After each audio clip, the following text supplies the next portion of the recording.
बनारस की आवाज news channel like subscribe share जरूर करें। दीपक कुमार सिंह पुत्र शिवशंकर सिंह निवासी ग्राम लच्छी रामपुर पोस्ट अनाई थाना बड़ागांव जिला वाराणसी ने माननीय न्यायालय के आदेश पर दिनांक 4 सितंबर 2024 को थाना शिवपुर वाराणसी में मु 0A0 सन 2024 बाबा संजय कुमार सिंह व अन्य के विरुद्ध कायम कराया।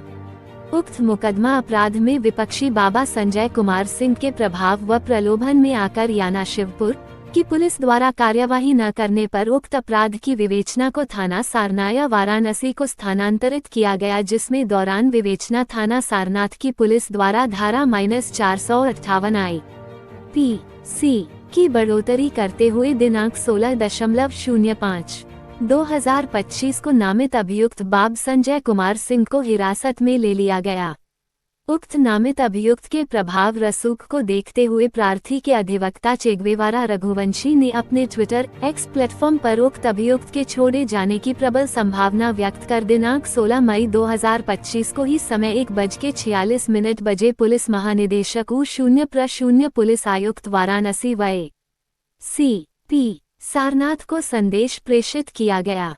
अभियुक्त संजय कुमार सिंह के गिरफ्तारी के बाबत याना हाजा सारनाथ द्वारा रोजनामचा GD संख्या 19 दिनांक 16 मई 2025 समय 8:55 बजे दर्ज कर समय करीब 8:10 सुबह बजे अभियुक्त को हिरासत पुलिस में लिए जाने का अंकन भी किया गया।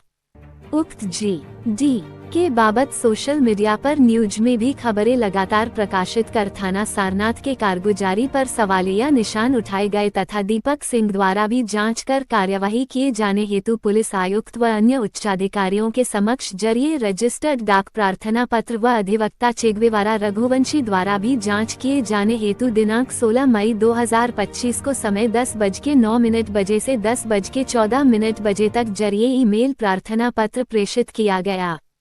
ज्ञात हो कि 14 वर्ष से दंडित अपराध के मामले में सिर्फ सक्षम न्यायालय को ही किसी प्रकार का उचित विधिक निर्णय लेने का अधिकार है। इसके बावजूद भी धारा 458 IPC जो कि एक संज्ञेय प्रवृत्ति का अपराध है में थाना सारनाथ की पुलिस द्वारा अभियुक्त संजय सिंह को किस प्राविधान के तहत छोड़ दिया, ये एक यक्ष प्रश्न व कानून राज में एक सवालिया निशान है। उक्त घटना अभियुक्त संजय कुमार सिंह को संज्ञेय अपराध में गिरफ्तार कर GD में दर्शित करने के बाद बिना किसी सक्षम न्यायालय के समक्ष प्रस्तुत किए बिना रिमांड बनाए छोड़ दिए जाने पर दीपक कुमार सिंह के अधिवक्ता श्रीनाथ त्रिपाठी, चेगवेवारा रघुवंशी, चंद्रशेखर मिश्रा, अश्विनी कुमार दुबे, सुजीत कुमार गौतम ने माननीय न्यायालय के समक्ष समस्त प्रकरण को दिनांक 21 मई 2025 को प्रस्तुत किया, जिस पर माननीय न्यायालय ने संज्ञान लेते हुए थाना सारनाया से दिनांक 23 मई 2025 को संपूर्ण आख्या तलब किया है। अब देखना ये है कि दीपक सिंह जो एक सेवानिवृत्त सैन्यकर्मी है, उनको कानून के राज में न्याय का बल कैसे मिलता है। मेरा नाम दीपक कुमार सिंह है, मैं भारतीय सेना से रिटायर्ड हूँ और प्रेस कॉन्फ्रेंस आज आयोजित की है आपने, क्या वजह है, क्यों आयोजित? ये प्रेस कॉन्फ्रेंस इसलिए आयोजित की है, मैंने न्याय के अपने बच्ची को न्याय पाने के लिए। क्या वारदात क्या है? वारदात है कि मेरी नाबालिग बच्ची है, उसके साथ रात्रि में घर में घुस के मारपीट की घटना हुई, जिसका मैंने प्रार्थना पत्र दिया थाने पर, शिवपुर थाने पर। उस प्रार्थना पत्र पे कोई कार्रवाई नहीं। मैं सर्विस के दौरान था, आने के बाद मैंने उच्च अधिकारियों को प्रार्थना पत्र दिया, उस पर भी कोई कार्रवाई नहीं। फिर किस तारीख की घटना है और क्या घटना है? ये घटना थी 7 मार्च 2023 में। क्या घटना? उस दिन रात मतलब मेरा रिश्तेदार है संजय सिंह, वो वो फर्जी ही मुकदमा कराना, उसका काम लोगों से पैसा ऐंठना काम है। उसने मेरी बच्ची के साथ मारपीट किया और बोला कि तुम एक व्यक्ति के ऊपर पास्को का झूठा मुकदमा दर्ज कराओ। मेरी बच्ची ने मना किया जब, तो उसे मारा पीटा और उसे प्रताड़ित किया। कारण क्या सामने आ रहा था? पास्को का मुकदमा दर्ज कराने के लिए अगला क्या रहा था? वो बस उसका काम ही है दूसरे को फंसाना। क्या आप लोगों की आपसे पुरानी कोई रंजिश रही है? कोई रंजिश नहीं थी, मैं उसके मकान पे किराए में 12 साल से लगातार रह रहा था। किसी में आप FIR दर्ज कराया कहीं कुछ ऐसा? FIR दर्ज हुई माननीय न्यायालय द्वारा।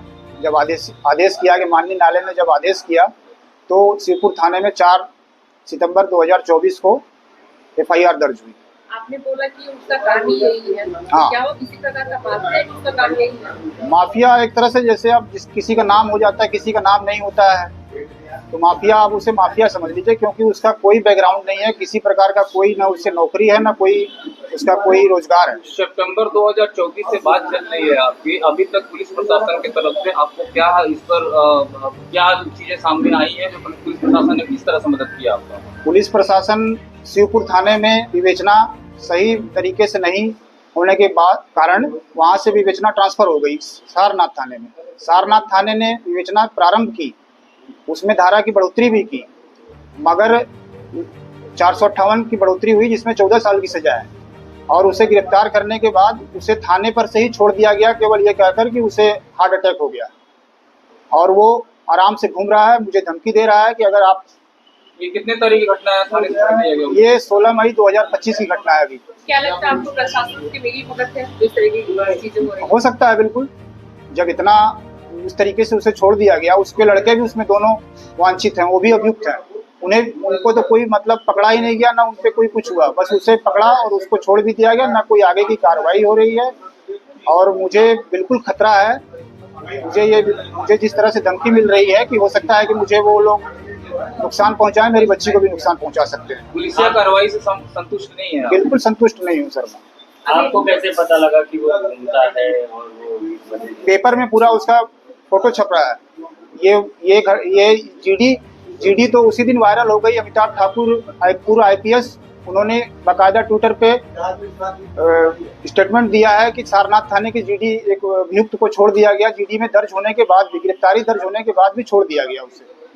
जगह जगह सेना का सम्मान किया जा रहा है, तिरंगा यात्रा भी आज निकलने वाली है, पूरे देश में निकाले जा रहे हैं। सेना से आप हैं, प्रधानमंत्री जी का संसदीय क्षेत्र है, उनसे क्या कहना चाहेंगे, क्या अपील करना चाहेंगे? मेरा ये प्रेस कॉन्फ्रेंस रखने का यही मकसद है कि आप लोगों के द्वारा माननीय प्रधानमंत्री जी और माननीय मुख्यमंत्री के पास ये संदेश पहुंचे कि एक सेना के जवान को अगर इस तरह से न्याय नहीं मिल पा रहा है, तो फिर बाकी का तो क्या कहा जा सकता है। जिस बच्ची के साथ मारपीट हुआ था उसकी उम्र लगभग कितनी? 16 साल। ठीक है। आखिरी सवाल ले रहे हैं आपसे, अगर आपको सरकार की तरफ से या पुलिस की तरफ से इस पर सही आपको न्याय नहीं मिलता है तो आप क्या करेंगे? उसके बाद की रणनीति क्या है? मैं न्यायालय के द्वारा ही अब इसमें आगे कुछ कार्रवाई हो सके तो वही है बस मेरे लिए, तो और तो किसी से मुझे कहीं उम्मीद नहीं लग रही।